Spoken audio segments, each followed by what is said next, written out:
La popularité de cette merveille antique emblématique de l'Égypte a évolué avec le sable au fil des siècles. Voici ce que nous en savons, grâce à des années de travail de détective archéologique. Avec le corps d'un lion et le visage d'un roi, le grand sphinx est devenu un symbole immédiatement reconnaissable de l'Égypte ancienne, inspirant de grandes répliques partout dans le monde, de Las Vegas au Nevada à Lanzhou en Chine. Depuis des milliers d'années, ce monument massif s'est trouvé au pied des pyramides de Gizeh, gardant la nécropole. La popularité du sphinx a augmenté et diminué, tout comme les sables du désert qui l'ont englouti pendant les périodes de négligence. Lorsque le sphinx réapparaissait, il suscitait curiosité et émerveillement chez ceux qui contemplaient sa forme colossale. Les archéologues pensent que le grand sphinx a été construit pendant l'ancien empire égyptien par le pharaon Khafré de la 4e dynastie. Il s'agit de l'une des œuvres de sculpture monumentales les plus anciennes au monde et l'une des plus grandes. Il mesure plus de 65 pieds de haut, de la base au sommet de sa tête, et 240 pieds de long, des pattes avant à la queue. Une grande partie du sphinx a été taillée directement dans la roche calcaire de Gizeh, puis complétée par davantage de blocs de calcaire. La tête du sphinx a un aspect royal et porte certains symboles traditionnels de la monarchie égyptienne ancienne. Il porte le némès, une coiffe en tissu portée par les pharaons égyptiens. Les restes d'un cobra royal sculpté, ou uræus, peuvent être vus sur le front du sphinx. Les traits du visage humain sont masculins. Le temps a privé le sphinx de son nez et de sa barbe royale, mais le reste de ses traits reste bien défini malgré l'érosion. 2 pattes massives s'étendent devant le corps léonin du sphinx. Une queue l'entoure. Une grande partie du corps était autrefois recouverte de blocs de calcaire de haute qualité provenant de la carrière de Tura. Cette couche superficielle s'est détériorée avec le temps. Certaines ont été entièrement perdues par endroits malgré les projets de restauration au fil des siècles. Les archéologues ont trouvé des traces de pigments bleus, jaunes et rouges sur certaines parties du sphinx, ce qui laisse penser qu'il était autrefois décoré de couleurs vives. Écrivant au 1er siècle après J.C., l'auteur romain Pline l'Ancien a décrit l'apparence vivante du sphinx. Le visage du monstre est de couleur rouge. Dans la Grèce antique, un sphinx était un monstre avec une tête de femme, un corps de lion et des ailes d'oiseau. Elle était dangereuse et tuerait toute personne qui ne pourrait pas répondre à ses énigmes, notamment dans le mythe d'Œdipe. Son cousin égyptien, cependant, était un être bienveillant et protecteur qui gardait les rois et le pays. Le mot « sphinx » est d'origine incertaine. Il peut être dérivé du terme égyptien « Chesep Ankh » qui signifie « image vivante » et était utilisé pour désigner les représentations d'un dieu ou d'un pharaon. Contrairement au monstre grec, le grand sphinx a une tête d'homme et n'a pas d'ailes. D'autres représentations de sphinx apparaissent à différentes époques de l'Égypte ancienne et, même si le corps du lion reste cohérent, les têtes changeantes. En plus des têtes humaines, il existe également des têtes d'animaux, notamment des béliers, des chacals, des faucons et des crocodiles. Ce type de statues faisait souvent partie des espaces sacrés égyptiens. Une paire de sphinx à tête de faucon du XIIIe siècle avant J.C. a été trouvée dans le temple de Ramsès II à Abu Simbel. Un autre exemple est l'avenue des Sphinx de Luxor, construite au IVe siècle avant J.C. Il monte toujours la garde le long d'une route de près de 2,5 km reliant les temples de Karnak et de Luxor. Alors que le Sphinx a passé 4500 ans à observer les siècles passés, les attitudes à l'égard de la merveille géante ont considérablement changé au fil des ans. Dans l'Ancien Empire, le Sphinx était vénéré et considéré comme faisant partie du paysage sacré de la nécropole de Gizeh. Lorsque de nouveaux régimes ont pris le pouvoir, cette politique a été abandonnée. Les sables du désert ont soufflé et l'ont recouvert jusqu'à ce que seule sa tête soit visible. Au fil du temps, les visiteurs de Gizeh redécouvrirent le Sphinx alors qu'il attendait patiemment d'être remarqué. Le colosse renaîtrait en sortant du sable et de nouveaux visiteurs afflueraient pour s'émerveiller de sa taille, de son mystère et de son endurance. Deux des plus grands mystères entourant le sphinx de Gizeh concernent la date de sa construction et de son auteur. Le consensus scientifique est qu'il a été construit il y a environ 40 ans, pendant l'Ancien Empire, alors que les grandes pyramides étaient en construction. Le sphinx et ses tombes massives sont définitivement liées. Le gardien géant semble être assis juste entre deux d'entre eux, chacun érigé par un pharaon différent de la 4e dynastie.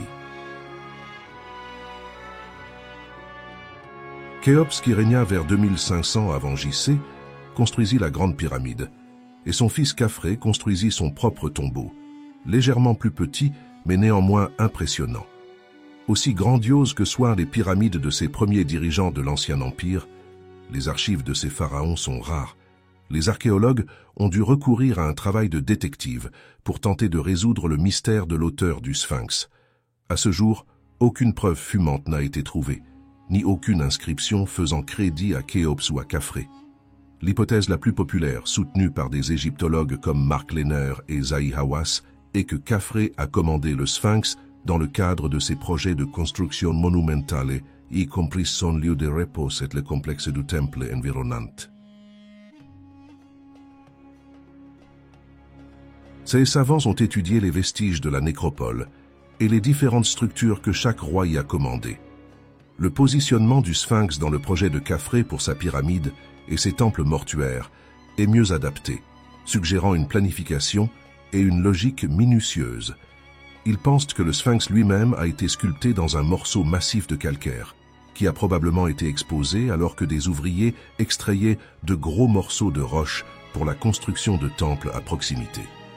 Certains ont proposé une datation beaucoup plus antérieure, basée sur la stèle de l'Inventaire, un texte datant d'environ 670 avant J.C., des millénaires après les événements qu'il décrit.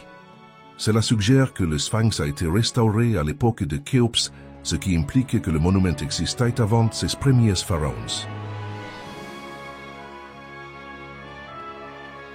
Cette stèle regorge cependant d'anachronismes, ce qui amène de nombreux experts à traiter le texte avec une bonne dose de scepticisme. En face du grand Sphinx se trouvent les vestiges d'un temple qui a probablement été commencé en même temps que la gigantesque sculpture. Bien que le bâtiment n'ait jamais été achevé, on pense qu'il a été consacré. Les archéologues ont trouvé des représentations de différents aspects de la divinité solaire Ré.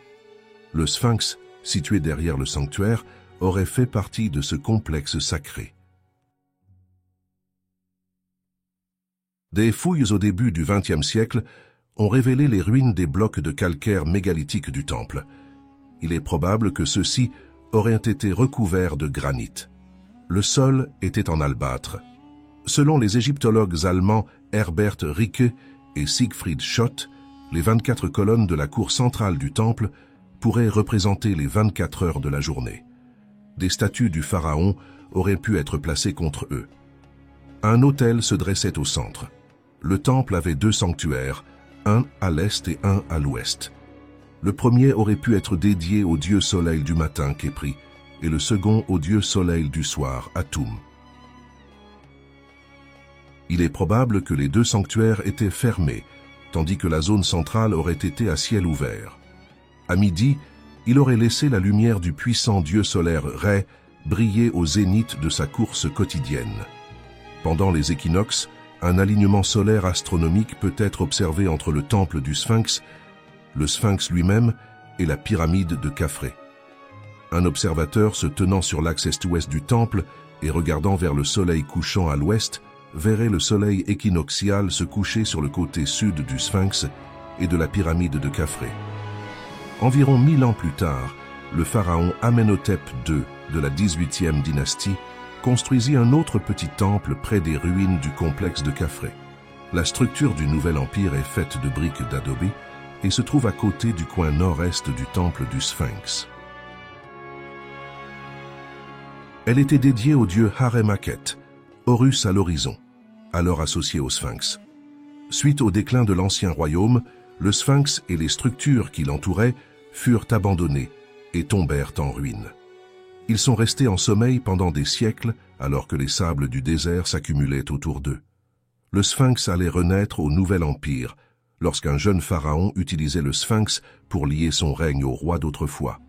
Entre les pattes du sphinx se trouve la stèle des rêves de Thoutmôsis IV. Découverte en 1817, la stèle était un ajout tardif au complexe du sphinx, installé au cours de la XVIIIe dynastie. La Dream Stela est un énorme morceau de granit solide, pesant environ 15 tonnes et mesurant environ 12 pieds de haut. Ces inscriptions richement sculptées racontent un épisode de la vie du pharaon Thoutmôsis IV, 8e roi de la XVIIIe dynastie, lorsqu'il était jeune prince et que le sphinx était enseveli jusqu'aux épaules dans le sable. Selon la stèle, Thoutmôsis faisait une sieste à midi à l'ombre du grand sphinx et le dieu solaire Oremaket Khepri Reatum apparaissait sous la forme du sphinx. Le dieu dit au prince que s'il enlevait le sable de la statue, il ferait alors de Thoutmôsis le roi. La fin de l'histoire a été perdue dans le temps, car l'inscription a été effacée.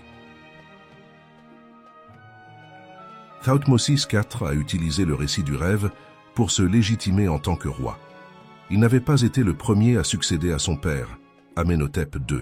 Le rêve, réel ou non, a contribué à servir de propagande pour lier le nouveau pharaon au divin et à son ancien héritage royal. Le pharaon entreprend alors un projet de restauration du sphinx, l'aidant à sortir du sable. Dans le cadre de cette restauration, les érudits pensent que Thoutmôsis IV avait une barbe tressée en pierre attachée au menton du sphinx. Les poils du visage sont tombés, mais des fragments ont été découverts en 1817. Après un grand regain d'intérêt au Nouvel Empire, le sphinx tomba à nouveau dans une longue période de négligence. Les sables se sont accumulés jusqu'à ce que seule sa tête soit visible. Malgré son semi-enterrement, le sphinx respirait toujours la puissance. Au XIIe et XIIIe siècle, des habitants auraient fait des offrandes au sphinx pour inonder le Nil et augmenter les récoltes. Au XVe siècle, le géographe nord-africain Al-Idrissi rapportait que ceux qui souhaitaient obtenir des postes dans le califat fatimide, basé en Égypte, se présentaient au sphinx. Le monument a exercé une fascination majeure sur les visiteurs européens. L'explorateur français André Thévet décrit le sphinx dans sa cosmographie du Levant, publiée en 1556, comme la tête d'un colosse. 2 siècles plus tard, à la fin des années 1790, lorsque les forces de Napoléon combattirent les Britanniques en Égypte, les Français furent fascinés par l'histoire de l'Égypte ancienne et ses sites, notamment le Sphinx. Lorsqu'il l'a vu ainsi que les pyramides, Napoléon se serait exclamé « Des milliers d'années d'histoire nous méprisent ». L'Égypte ancienne a tellement inspiré les disciples de Napoléon qu'à leur retour en France, ils se sont lancés dans la création d'une vaste histoire, en plusieurs volumes de l'Égypte ancienne, avec des rendus détaillés de tout ce qu'ils avaient rencontré. Une histoire fantaisiste est née du temps de Napoléon en Égypte, concernant le nez du Sphinx, ou son absence. La tradition prétend que les troupes françaises ont tiré sur le nez, laissant le Sphinx défiguré. Malgré la persistance de l'histoire, elle n'est pas vraie. L'explorateur danois Frédéric Louis Norden a visité la France en 1737, bien avant l'excursion de Napoléon, et a largement documenté son voyage. Son livre de 1755, Voyage en Égypte et en Nubie, présente un croquis du grand sphinx sans nez, indiquant que l'appendice avait disparu avant la fin des années 1790. Une source islamique rapporte que le nez du sphinx a été retiré à la fin du XIVe siècle. L'historien égyptien médiéval Al-Makrizi a écrit qu'un musulman soufi, Mohammad Sa'im al-Dahr, offensé par la population locale adorant le sphinx, lui a coupé le nez. A diferencia de la barba de la esfinge, nunca se han encontrado fragmentos de la nariz rota de la estatua, pero el egiptólogo y experto en la esfinge, Mark Lehner, cree que la evidencia existente respalda una ruptura intencional, como describe el relato, en lugar de un declive y caída gradual. Los intentos de desenterrar la esfinge tuvieron poco éxito al principio.